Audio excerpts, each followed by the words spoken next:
Welcome, SENS Talk. Here comes Smith with a pass across. Oh, he scores! He bats it in! Tim Stützle wins it for Ottawa. Stützle is going to put the finishing touches on an Ottawa win. Oh! See you later. Go SENS, go. Welcome to SENS Talk. My name is Brandon Plant, and I am your host tonight. The Ottawa Senators fell to the Edmonton Oilers 5-2, and I'm at a loss of words. I'm going to be really honest with you. I wanted to do a regular game recap for this one, but I couldn't. I feel sick to my stomach, and it's not because, the Ottawa Senators are out of it. It's not like the season's over. It's not like we're even in a big hole. It's 8-9-1, our record. It's not exactly world ending. It's just, it's so frustrating. I almost swore there. It's one of those nights. It is so frustrating. So damn frustrating to see this team consistently. The only thing this team consistently does over the last few years is let down their hard-working, paying fans at home with lackluster, zero-effort performances like tonight. If your name is not Tim Stützle, you should be ashamed of yourself. I'm sorry to say, you should be ashamed of yourself. The fans in attendance today, sold out crowd, by the way, against the Edmonton Oilers, Connor McDavid, those tickets were even more expensive than normal. They paid a lot of money. Economy is not exactly booming right now, okay? A lot of people struggling to make ends meet, and they went to this game when maybe some of them couldn't even afford to do so. And you put in an effort like that, that's what really pisses me off, is especially at home, you'd expect the boys, you'd expect this team that always says they love the fans and they love the energy and they love to build off it. To build off that energy, to build off, the fact that they're playing at home. Play for your fans. They didn't. If your name is not Tim Stützle. I'm so disappointed in this team. And again, we're 8-9-1. Season's not over, ladies and gentlemen, all right? But it's just the same old SENS. Different players on the back of the jersey, same team on the front, the same logo. It's just the same old SENS. Different coach, different GM, same results. As Ottawa and their brutal November continues. They just can't score. Tonight was such a... I don't even know where to pinpoint it other than the fact that they just gave up. Edmonton, after 20 minutes of play, led 3-1. Look, let's talk about that briefly. That first goal for Edmonton, my goodness, Bouchard end-to-end walks Thomas Chabot, top shelf, glove side on Allmark. You just got to respect that. That was an incredible goal. Ottawa would respond rather quickly after that, which was great to see. That was literally the only pushback you will see by the Ottawa Senators tonight. Jensen, who, honestly, other than Tim Stützle, Jensen and Clevin were pretty fine, but they didn't make or break the game. They weren't pushing the game in one direction or the other. Maybe Jensen, you could say that, but I did want to shout out Clevin and Jensen. They actually had decent games. But other than Tim Stützle, I'm not really ready to say, oh, that guy doesn't deserve any flack. Okay? Because, again, Jensen, fantastic game, frankly. He kept that play going there in the first period on that tying goal. Kept it in along the boards. Batherson with a pretty feed from behind the net to feed, of course, Timmy Stu, his 8th goal of the year. He has 4 goals in 5 career games against Stuart Skinner as well, who, by the way, and this is what even bothers me more, is the Ottawa Senators love to make these goalies who are not playing so well look like prime Patrick Waugh. We did it with Fedotov. We're doing it tonight again with Skinner, who going into this game in the last 10 out of 12 games gave up 3+ goals, but against Ottawa, he's not going to do that because he's playing the Ottawa Senators. Why should he and why would he, right? But I'm going to correct myself from just a second ago. I'm going to say Jensen had a pretty good game. I'll lump him into that group there with Tim Stützle, but those were the only two. Clevin was fine, but not as good as Nick Jensen.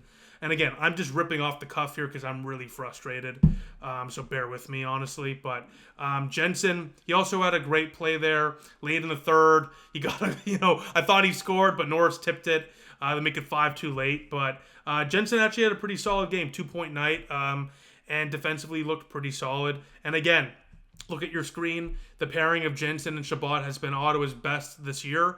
Let's bring a little bit of positivity into this video. Those stats you just saw on your screen were the pairing stats going into this game. So that, of course, might have changed a little bit after this one. But, needless to say, that pairing has been the only bright spot for Ottawa on the blue line for some time. And it's great to see Jensen just continuing to play so well even in a crappy night like this for Ottawa. Some other game notes. I mean, Tim Stützle, just to talk about him for a sec, 5 shots a goal. I mean, he was dazzling. It was unbelievable how good he was throughout this game. He was laying the body. He was going end to end, creating plays. So nifty with the hands. Tim Stützle, he's projected to hit 101 points, TSN said tonight. I think he does it. I think he might even exceed it if he continues to play so well. Now let's talk about Linus Ullmark. We kind of briefly spoke about it there in the first period with Bouchard and that pretty goal. And I mentioned, of course, Ottawa pushed back and they tied it at 1-1. That Jensen keep along the boards, the Stützle goal. But literally a minute later, the Oilers would take the lead right back and they would never look back. Connor McDavid would score off a huge rebound. Now, say what you will about rebounds and whatnot. Oh, you can't control that. Actually, yes, you can. If you're a veteran goaltender like Linus Ullmark, he needs to do better on that rebound. He needs to have much better rebound control. He can't be kicking it out right into the slot. But also Zub needs to do better there. Can't be turning it over like he did there. And Sanderson kind of shoved it over to McDavid. So all around brutal goal. Partially the blame is Zub, and Sanderson. Partially the blame is Ullmark. And then the third one, we'll talk about this too, the refs. I'm not going to blame the refs. I think that's a loser mentality excuse. This team, if we think is as good as we think they are, should be winning these games regardless of what the refs do. But those calls late in the first period certainly became a storyline, certainly potentially shifted the result of the game. McDavid would score on that 5-on-3. Now, some people might say, as I kind of just alluded to earlier, like just a minute ago, with Ullmark, he was a little deep in the net. But you have to do that on a 5-on-3. You got to respect the pass. So I think he was also screened on that goal. So I'm not going to blame Ullmark for that third one. But again, that's kind of just a brutal back-breaking goal on a controversial call where, I guess by the textbook, by the line of the code, Norris took a cross-checking call. But I thought Draisaitl went down rather easily on that one. But the egregious one was the Claude Giroux face-off violation. I mean, he was incensed, and I can't blame him, which of course resulted in that 5-on-3, which of course resulted in the McDavid goal, which of course resulted in Ottawa basically shutting down after 20 minutes of play. I mean, after that goal, Ottawa didn't really do much of anything. Quick stat shout out to the Locked On guys for this one. 9 goals on the last 33 shots for Ullmark going into the second period of play. Not good. He would rebound though. Yeah, he would give up a pretty bad goal to be honest, make it 4-1 Edmonton in the second period of play. But Ullmark played pretty fine after that 4-1 goal. Unfortunately, you kind of need him to play fine before the 4 goals go in. But I'm not ready to blame him for all 4. I'd say 2 out of 4 he probably needs to do better.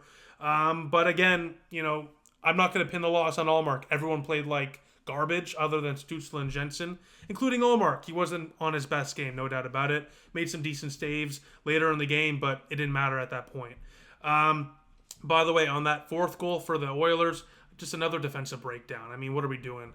Just another defensive breakdown. Guys got caught up near the blue line in the neutral zone, and the Oilers capitalized. And this kind of encapsulates it all going to the third period. Ottawa is 0-7-0 when trailing going into the third. I mean, there's no pushback. You can't even get to overtime with this team. Once they face a little adversity and things start to really not go their way, it's over. They're done.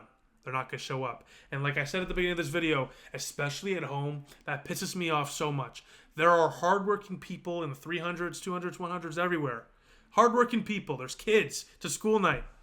Perform. Play. Show some damn effort. If it's not for you, it's for the fans at the very least. That's what bothers me so much, is the fact that whenever, this team faces adversity, not every time, sometimes they push back, but 9 out of 10 times, it's over. You can see the result from, look, halfway through this game, I knew they were going to lose this game. That is not normal. You can't say that for good teams, but for the Ottawa Senators, you can certainly say that, no doubt about it, as we are now winless in 3 straight games, now down below 500 to 8-9-1. And yeah, look, against Edmonton, we're not great. We've lost 12 out of the last 15, 9 in a row now against Edmonton. But again, Edmonton's coming off a shutout loss as well against a pretty bad Montreal Canadian team. So both teams right now are, let's just say, looking for wins, and Edmonton was certainly hungrier for the win tonight. So that's all I'm going to say. I can go on and on, but honestly, I'm just sick of it. I'm just sick of it. It's early in the year, plenty of time left. The season is far from over, so let's take a deep breath in that regard. But it's just, I am so sick and tired of the half-ass performances and the lack of care, frankly. The big guys, other than Stützle, where are you? In games like this, I know things were brutal halfway through the game. You're down by a few. But it doesn't mean you have to give up. What type of team gives up? Ugh. We'll just leave it at that. Thursday, we're playing Vegas. Oh, boy. We got 3 more games here on this homestand. You got to win at least 2 of them. Stay at 500. So hopefully they can bounce back against Vegas. I would put Allmark in that game, by the way. Let's get him on a roll here. He is your guy. He will bounce back, and let's let him get that opportunity on Thursday against Vegas. So, with that, by the way, shout out to Julian McKenzie of The Athletic. He joined the show yesterday. Check that interview out. It's over an hour of great SENS talk, literally. So make sure to check that out. But, besides that, I'm just going to call it quits there because not much else to say other than what the hell is going on. So with that, thank you all for watching. Let me know what you think in the comment section down below. I'm sure a lot of you have many opinions after this one, but tough one. We'll talk soon. Go Sens go.